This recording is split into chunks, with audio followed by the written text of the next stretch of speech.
When severe storms strike, keep an eye upstream because a flash flood could be coming at you. In Australia, rescuers brave a ripping current to keep a young boy from being swept downstream. He was quite upset. He said a couple of times he thought he was going to die. Rescue! You got debris coming! It's all moving! In Colorado, a flash flood rages through city streets. Help, please! We'll get you, just hang on! Even rescuers are put at peril. When the motor died, and I thought if we get caught in the fast water, 2 men sitting in a small boat didn't have much of a chance. And in freezing floodwaters, a pregnant woman and her husband cling to survival after their car is washed downstream. We knew that if we let go of the tree, we would probably be swept right away. The sudden, deadly force of raging rivers. Nature at its fiercest.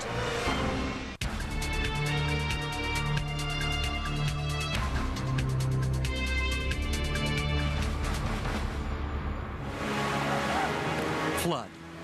The word evokes images vast in scale of a river slowly rising far beyond its banks. But another kind of flood is far more deadly. It is the flash flood, which strikes swiftly after heavy rains. Rescue 65 copy. Sheriff's deputy said they got a report of somebody in the wash somewhere between... In the Arizona desert, rescuers struggle to reach a couple trapped by a torrent from a cloudburst in the nearby mountains.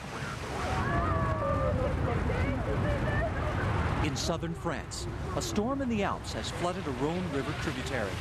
It rips through the town of Vaison-la-Romaine, dragging a campground full of motorhomes toward destruction. Flash floods surprise us. They're the most difficult flood to predict, and that's one of the reasons they cause so much damage and are responsible for so many deaths. It's the terror that surprises us when it comes along. Professor Jeff Mount is an expert on the powerful behavior of fast-moving water. Gravity is pulling on water all the time. It's accelerating water. It's trying to pull it toward the center of the earth. When the water is flowing on a watershed or a basin, it is all flowing downhill towards some common point. Everywhere it rains, runoff flows down the topography into channels like riverbeds, canyons, and streams. The narrower and steeper the channel, the more lethal the flash flood, like the one in Colorado's Big Thompson Canyon in 1976. In some areas, there is no indication that a highway ever existed. Some of the most vivid memories is looking up the road and seeing a family motorhome lift off the road, turn, go down Thompson Canyon. John Lippert was caught in the disaster that caused frantic evacuations and left 139 people dead. He was a rookie fireman then. Now, just days before the 21st anniversary of the tragedy, he's on flash flood watch again. I never thought I'd see Big Thompson flood again. I was hoping I never would. It's summer, 1997, in Colorado's high plains. For 2 days, warm, moist air has been rising over the nearby Rocky Mountains to condense into afternoon showers. Flash floods happen anywhere where you get really intense rainfall, tremendous convection, where the air rises very rapidly. You get voluminous precipitation over a very short period of time. Be advised, they have heavy water across the road at LeMay and Spring Creek. The drops were as big as dollar coins. They were just huge. The water was just gushing off roofs, gushing off commercial buildings out of the gutters. Walls of water were coming down streets. All that runoff flows into Spring Creek, which runs through John's town of Fort Collins. Now, in a phenomenon called training, storm cells hit the town one after another. The size of the storm is disproportionately large compared to the size of the basin in this case. That is a key ingredient for flash floods. So you might think about it like water falling on a rooftop. It all is flowing across the rooftop, and it's very innocuous and slow as it moves across the rooftop until it gets in the gutter. all the power of that rainfall as it's falling on the surface is collected and delivered to one spot. As night falls, the rain comes in waves.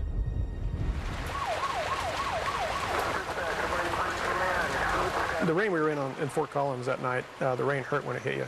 Plus the windshield wipers were on full speed, they couldn't keep up. And I did tell one of the battalion chiefs, so this is going to be as bad as the Big Thompson flood, and nobody would believe me, and I said, yes, it is. Disaster strikes at a mobile home park on the edge of Spring Creek. Here in the trailers in 1799 South College. Okay, calm down. There's multiple trailers and vehicles. We arrived at the trailer park. We had 20 people that were either on their trailers, in their trailers, or in trees back there. The trailers were moving. We had people screaming.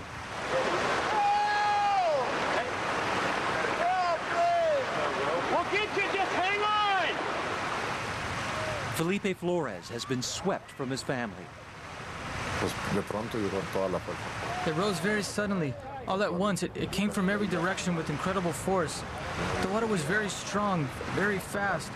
I reached a place where I could hold on, but I didn't have much strength left. Okay, we're trying to get somebody to you. Firefighters try to wade out to the stranded man, but the current is too strong. We had waist-deep water, chest-deep water. We were trying to get to people.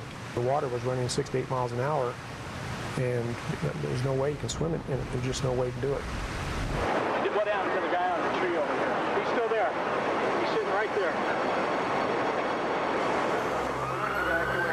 As the first emergency crews try to figure out how to reach the people who are trapped, backup begins to arrive.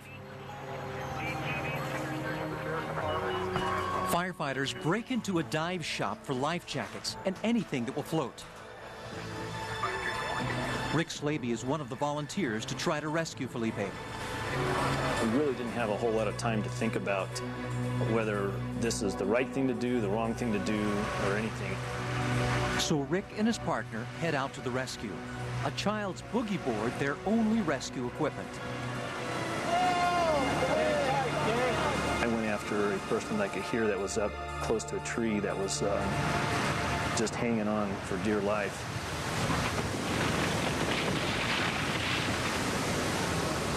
In the rush to reach victims, rescuers face potentially deadly currents. Spring Creek drops 300 feet in elevation on its way through town. The massive amount of storm runoff raging through a narrow area is creating powerful rapids. Here, you got debris coming! It's all moving! The whole thing's moving! Number 1 trailer! There was debris coming towards us. There were motorhomes, camper trailers, wood, all kinds of debris coming down.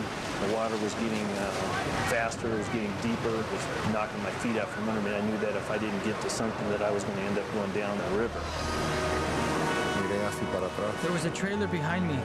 It was edging towards me. I was afraid the trailer was about to bump into me and pin me against a tree and crush me. I managed to grab onto a light pole. I knew that if I lost my grip on that pole that I was down the stream. Rick is now trapped by the raging current. When we come back, an attempt to rescue this rescuer goes terribly wrong.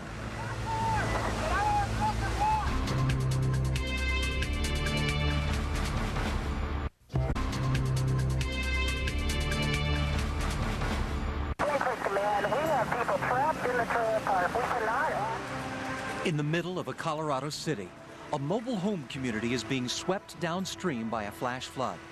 We have multiple trailers and vehicles floating. It is untenable to get into the trailer park.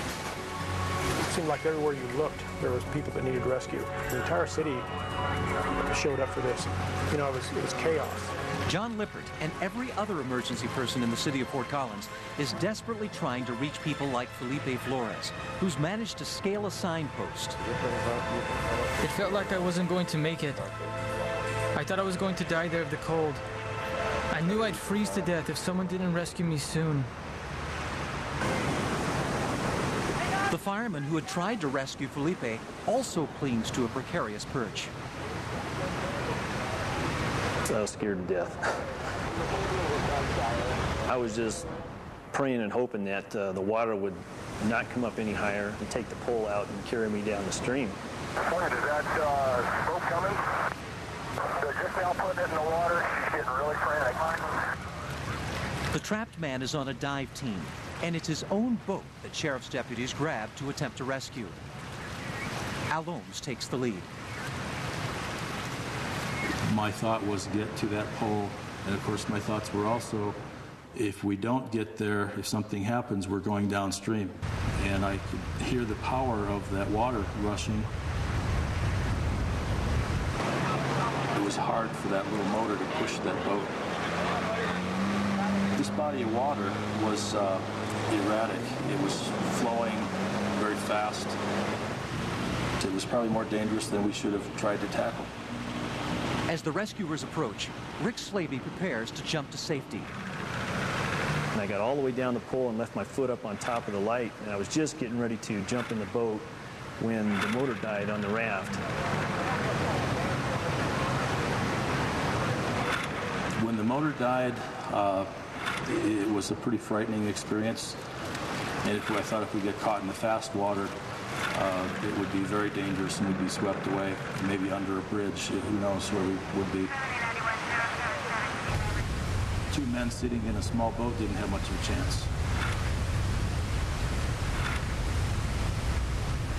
They went down into what I would call very extreme whitewater rapids type water, and they disappeared into what I would refer to and my team refers to as the black hole. They just disappeared down into it.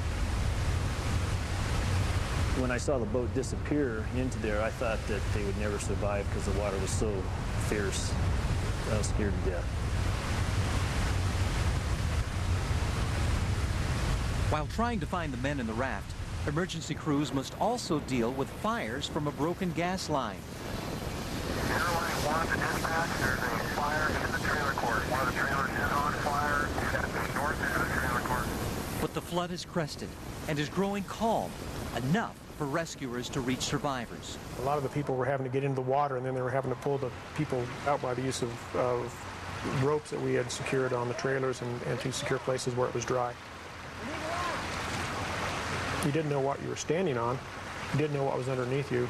You didn't know if there was fence or barbed wire or a car. Really could float, the two of us could keep it above water.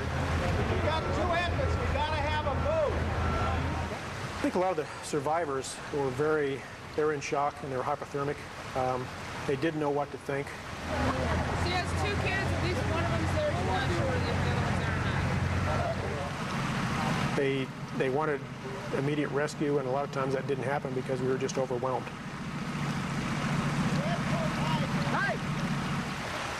Once we got to them, they were very thankful we got to them, but they were in shock. They didn't, all their possessions are gone.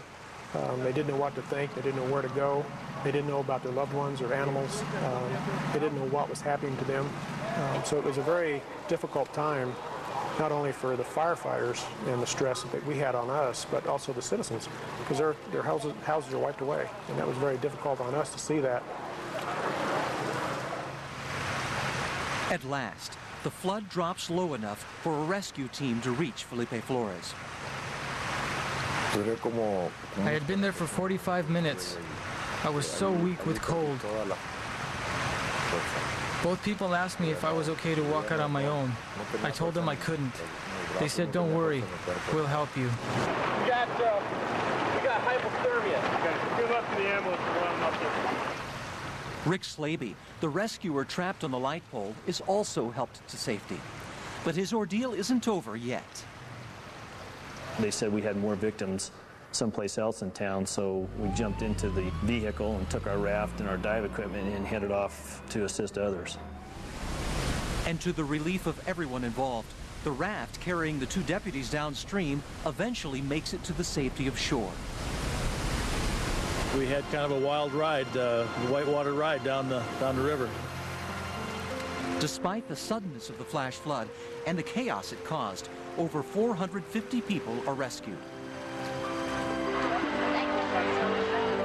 Survivors owe their lives to the courageous response of emergency crews. By daylight, the extent of the damage is revealed. The trailer park is demolished. 5 people have been swept to their deaths beneath debris, and hundreds are left homeless. Many of Fort Collins streets are still underwater. On a university campus, over 500,000 books are destroyed. Spring Creek is back in its banks with only flattened grass to show where it had been. And experts start to analyze what caused the trailer park disaster. It is determined that water had backed up behind a railroad embankment engineered for flood control, but the sheer force of the focused runoff broke through the embankment. Once the trailers floated into a nearby bridge, the situation became a self-perpetuating disaster. Some of the greatest destruction in floods occurs at bridges because bridges are a choke point in the river. And also you get debris which collects at bridges, clogs them up, and increases the flooding. The event is thought to have been so freakish and severe, it is called a 500-year flood. Survivors can only hope that's true. I've been through 2 floods in 22 years, and I don't want to go through another one. I've never been in anything like that in my entire life. Don't want to do it again either.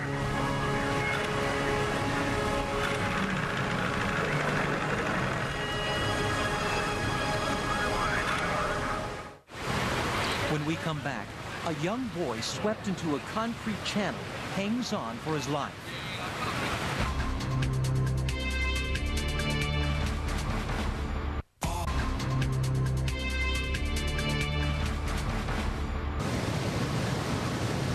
Just minutes ago, these 2 teen boys were skateboarding in a dry concrete channel. Now, a policeman who slipped in while trying to help is fighting for his life. Desperate scenes like these can happen in any city when severe rains fall over hard surfaces in a short period of time. People who get washed away by floods seriously underestimate the power of the water. There's about 1,000 cubic feet per second flowing along the river. If you figure that each cubic foot weighs about 63 pounds, that's about equal to 30 large sport utility vehicles. And in a concrete channel, water flows more swiftly. Around the world, many drainage basins are now lined with concrete. At the bottom of the Australian continent, beneath the slopes of the Mount Lofty Mountains, runoff canals thread through the city of Adelaide, carrying rainwater from the mountains to the coast. It's the winter of 1996, after a brief lull between rainstorms that have drenched the city for 2 days.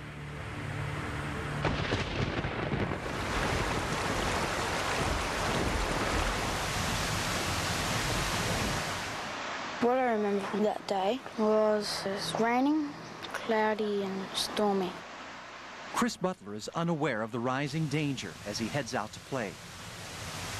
The fences that surround the drainage canals are no barrier to a determined 9-year-old. Well, I've been there about twice before. The first time I went there, it was dry and sort of up to my ankles. This time, the water is rising rapidly as Chris chucks rocks in it. I lost my footing. I slipped in on my bum. And I was thinking if I was going to die, or I was going to make it through, or someone going to help me. Help is coming because a friend heard Chris's cries. The Adelaide Police Department jumps into action.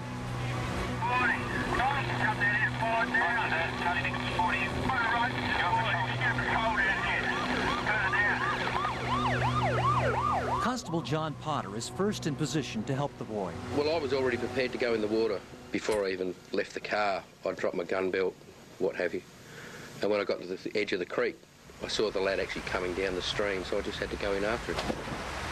He dived in before me, and then he caught up to me, and I asked him if I was going to die, and he said no, and then we just kept on going. I don't know how John entered the water.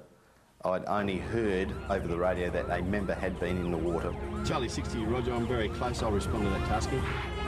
Constable John Baldwin knows the drainage system well and races to get ahead of the two in the channel. Stopped my patrol vehicle on the Pine Avenue Bridge and then jumped the fence and ran or assessed the creek to see if I could see anyone. And then I saw John and Chris coming down the stream.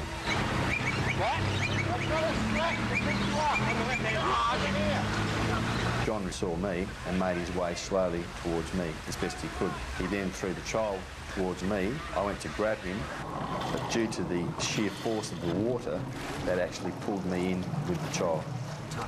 Up next, 3 lives are now in the floodwater's merciless grip.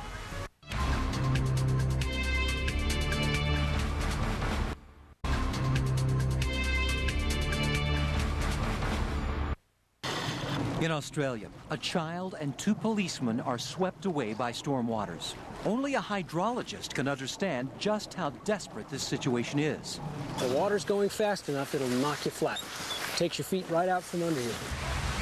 If you are unfortunate enough to fall in one of these concrete channels, you have to look out for the places that you might be swept underneath and trapped underneath.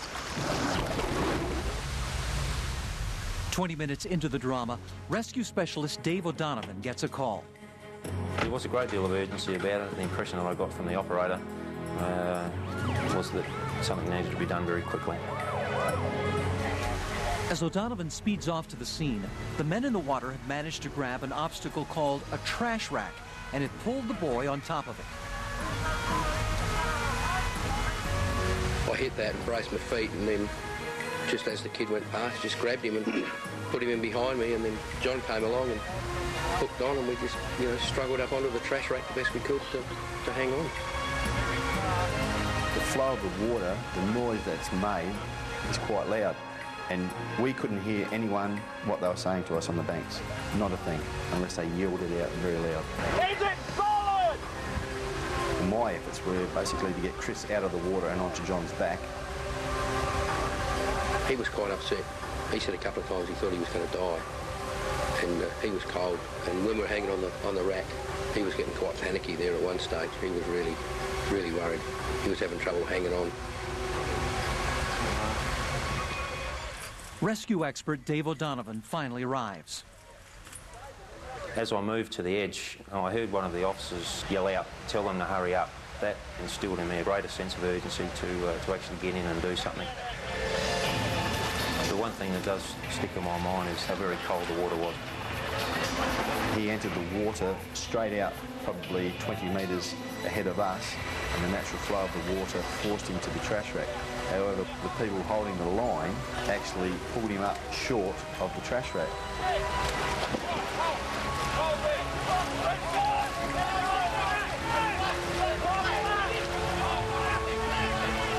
People on the bank thought they were doing the right thing by pulling him, which in actual fact was actually forcing him towards the mouth of the trash rack. Torrential rains begin to fall again, raising the water level and threatening to sweep the desperate group downstream.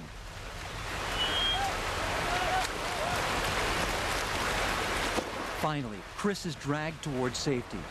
But as he's pulled up the concrete wall, he becomes tangled in the rescuer's rope.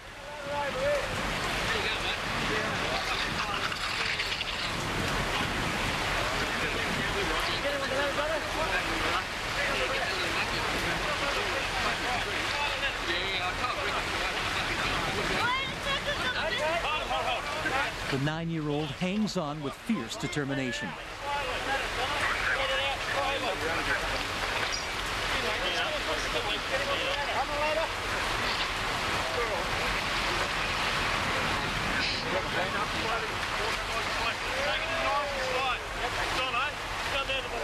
Not until he's finally on safe ground does the plucky boy allow himself to feel the cold in the field.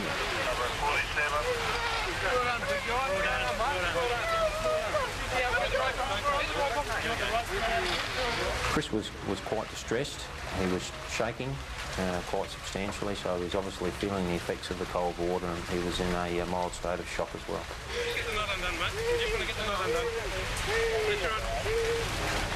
As medics attend to Chris, his rescuers are brought to shore.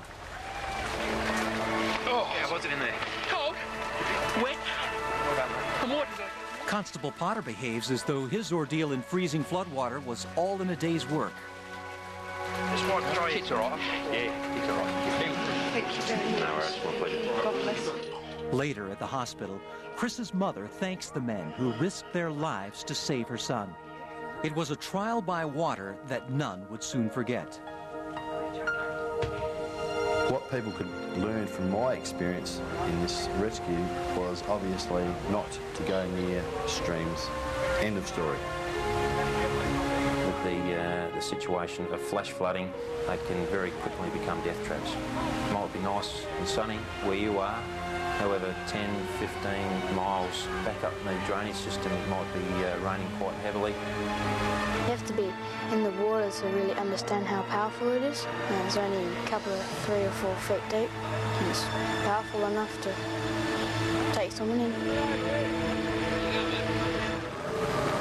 One of the unwanted consequences of paving drainage basins is we just simply get the water off the landscape too quickly, causing a rapid rise and rapid flooding. We actually have set ourselves up for a condition which increases flooding, and in fact we can now get flash floods from storms which didn't produce flash floods in that natural landscape. In the winter of 1998, heavy rains swell the channels that flow through the California city of Chino. We had quite a bit of rain that day. It was kind of like thunderstorm activity, and there was quite a bit of rain up near our local mountains where most of the water that comes through our channels originates. This is going to be a major incident. We can use all the help over here we can get. I don't know how we're going to get these people out. Tim Stewart and the Chino Hills firefighting team begin a long day, scrambling to rescue people caught in flash flood conditions. We're going to need the Rescue 65 at this location. Yeah, I understand that. Can we do any help on the west side versus the side you're on?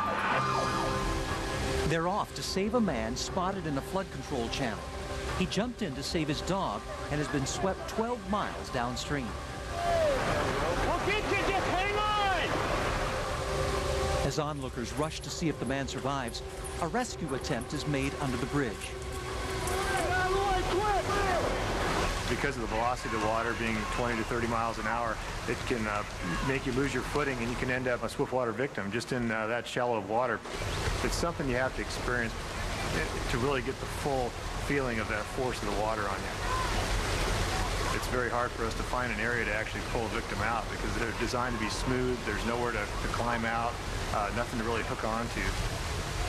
Firefighters on shore see that the men in the channel are being swept toward a place where it dumps into a natural river. No one comes out of there alive.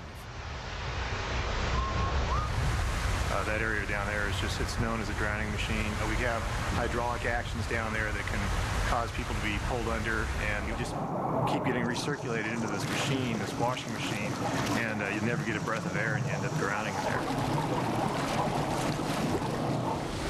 The men are 100 yards from the drowning machine when they hit the slower backwash of an eddy. The opportunity you have to get out of the water is to try and find an eddy and be able to crawl out. Normally we can find eddies on the backside of those. That's where the water is being broken up and the speed of the water actually decreases.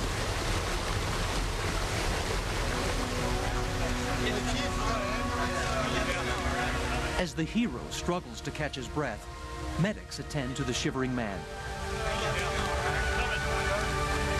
Everyone heaves a sigh of relief. But this is just the beginning of the day's flood rescues.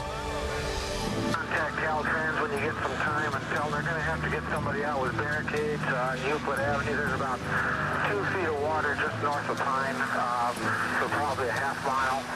And the water that night was probably the largest raindrops I've seen since I've been in this area that evening. I mean, we were experiencing conditions of some of the heaviest downpour I've ever seen, to the point where we had to slow down to 15, 20 miles an hour just to negotiate the streets and the freeways.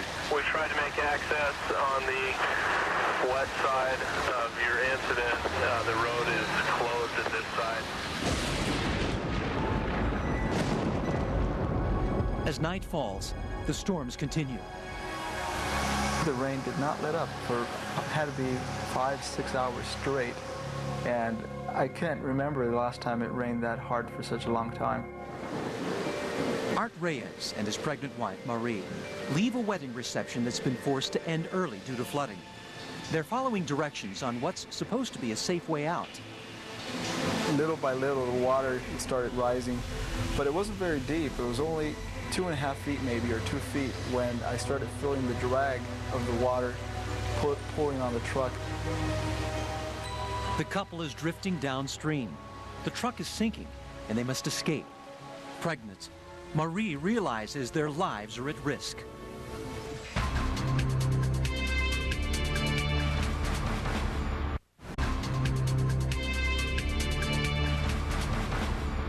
A man and his pregnant wife are trapped by rapidly rising floodwaters.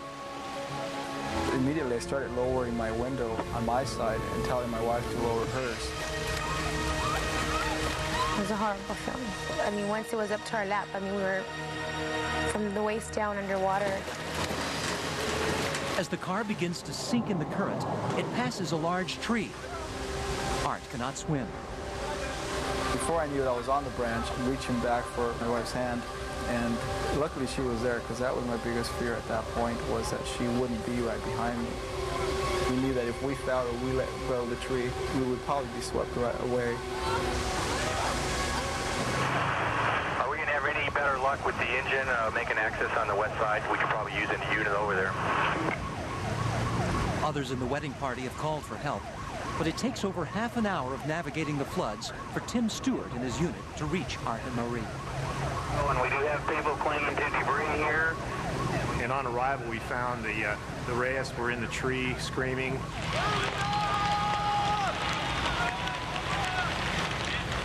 Relatives were there telling us that she was 7 months pregnant.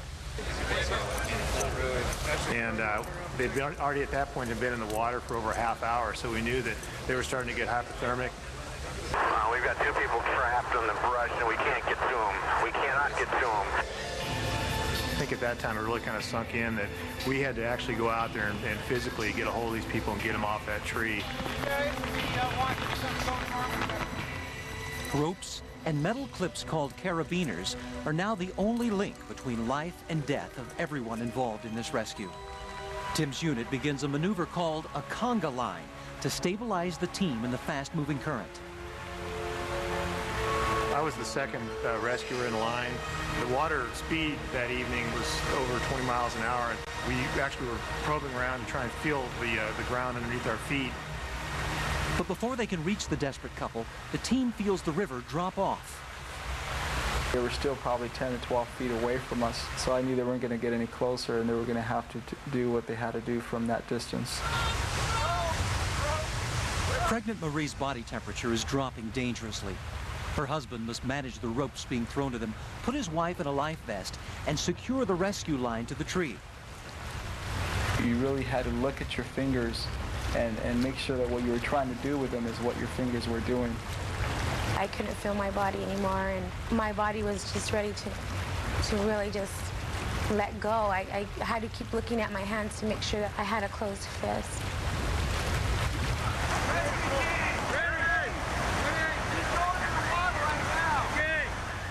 Now, rescuers ask Art and Marie to take a leap of faith. The biggest concern at that point was convincing her that we had a hold of the tagline and we needed her to get into the water. With her husband's encouragement, Marie prepares to jump.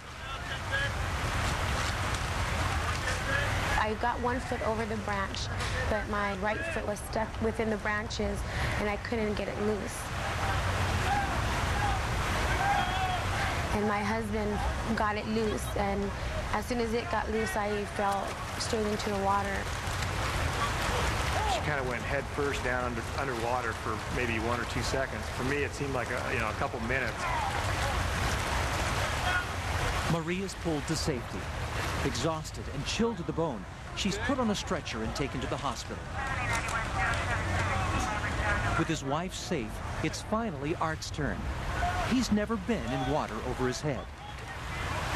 And took a very deep breath right before I jumped, and Luckily, I didn't go underwater as much as my wife did, but I did feel the current, and the current pushed me really hard. The rescuers bring Art to dry ground. After almost an hour in freezing water, a man's battle to save his family from flash flood is over.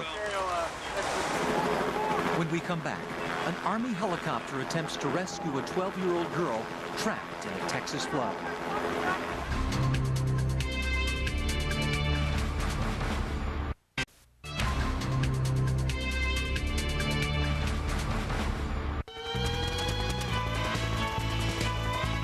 When Texans want a bit of heaven, they head to the hill country for the rippling landscape in this mostly flat state, and for cool, crystal clear water, which runs through deeply cut rivers.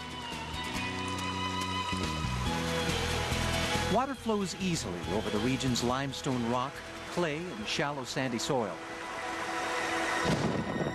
And when the region's notoriously severe spring thunderstorms hit, the water can run out of control. But veteran firefighter A.C. Bachmeyer has rarely seen a flood like the one that's developing in early May 1993 in San Antonio, the heart of the hill country. Force the battalion 16 and 15, can we use a ladder truck to extend it out to get those folks there? 4 inches of rain in 2 hours quickly flood roads. Safety authorities barricade streets that are known to wash out, but it's a losing battle. People still drive around those, and they still go through the low water crossing. They want to take the shortcut home instead of spending a few more minutes and go around. Looks like these people opened up the barricade and got themselves stuck.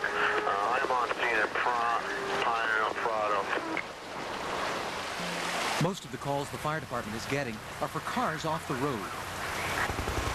Water moving at 28 miles an hour, 4 inches deep, will move a standard four-door, your average standard four-door passenger vehicle.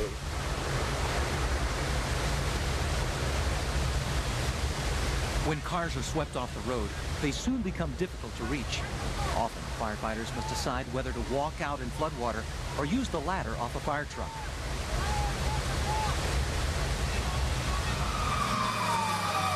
A.C. Bachmeyer's company faces this dilemma when water overtakes a Texas school bus. Every now and then the bus would shift a little bit. The water was moving pretty fast to move a school bus. Only the driver is on the bus. The firefighters closest to it try to walk through the current, but it is too strong. This rescuer grabs a telephone pole and hangs on. A ladder rescue is the only alternative. Luckily, it reaches the driver, who escapes to safety.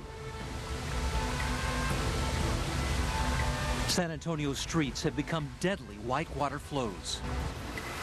Bachmeyer and his company go back to work as calls about people trapped in flooded vehicles pour in. One intersection, notorious for flooding, is completely out of control. A roaring river coming down the road. Dean Coley, whose auto shop is flooded, watches cars float by. One contains a mother and her 12-year-old girl. Knew there was a need to get the people out of the vehicle because it was floating back to where the water was higher. One of Dean's mechanics has pulled the pair out, but the little girl is hypothermic and access to the intersection is blocked on all sides. An Army helicopter is called in to attempt the rescue. College be commended. He did an outstanding job considering the rain and everything else. He held that thing right in place. The one operator went down and got her and pulled her up to safety. People who drive their cars through floods, first of all, seriously underestimate the power of the water. Think about when I'm rowing this boat. When I dip the paddle in or dip the oar in the water, and I pull real hard, like that. So think of the resistance to the pull as I do it. And that gives you an idea of the strength of the water, the power of the water as I'm pulling against it. Just pull like that. One of the ways water can move things is its turbulence. As turbulence allows it to lift objects and carry them along, and that's how you can move cars. Even those experienced with hill country floods can still find their lives in danger. Highway Patrolman Joe Gonzalez was trying to reach a rescue site when he followed a construction truck onto this flooded freeway. He had hoped the truck would break the water's flow, but now they're both trapped. With no rescue choppers in sight, a television news crew decides it must act. The pilot approaches carefully, knowing one jolt could knock Gonzalez into the current.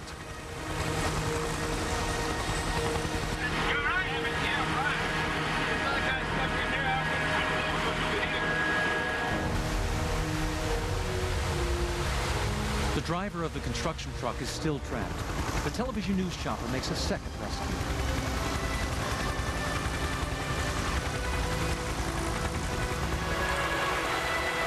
Gonzalez walks away with a new perspective on floods. You ever been rescued like this before? First time. I've always been a rescue. I've always been on the other side. When the rain finally stops, emergency calls taper off. Almost 2,000 911 calls were made that day. It was San Antonio's third wettest in over a century.